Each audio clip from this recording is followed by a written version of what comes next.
काफी समय पहले की बात है। प्रतापगढ़ नाम का एक राज्य था। वहां का राजा बहुत अच्छा था, मगर राजा को एक सुख नहीं था, वह यह कि उसके कोई भी संतान नहीं थी और वह चाहता था कि अब वह राज्य के अंदर किसी योग्य बच्चे को गोद ले ताकि वह उसका उत्तराधिकारी बन सके और आगे की बागडोर को सुचारू रूप से चला सके।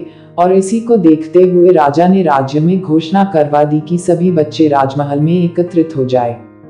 ऐसा ही हुआ। राजा ने सभी बच्चों को पौधे लगाने के लिए भिन्न भिन्न प्रकार के बीज दिए और कहा कि अब हम 6 महीने बाद मिलेंगे और देखेंगे कि किसका पौधा सबसे अच्छा होगा।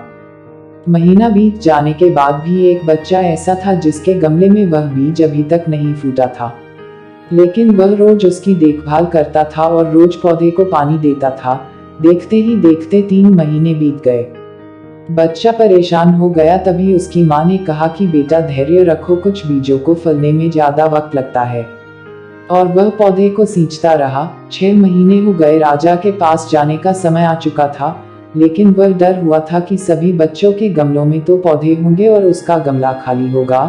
लेकिन वह बच्चा ईमानदार था और सारे बच्चे राजमहल में आ चुके थे।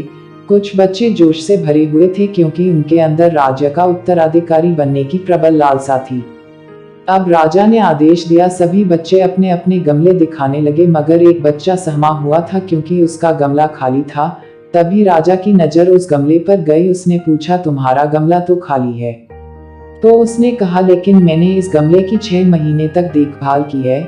राजा उसकी ईमानदारी से खुश था कि उसका गमला खाली है, फिर भी वह हिम्मत करके यहाँ आ तो गया।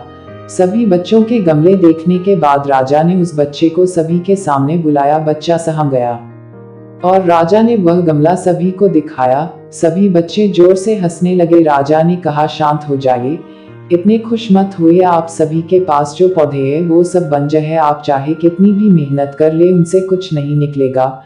लेकिन असली बीज यही था। राजा उसकी ईमानदारी से बेहद खुश हुआ और उस बच्चे को राज्य का उत्तराधिकारी बना दिया गया।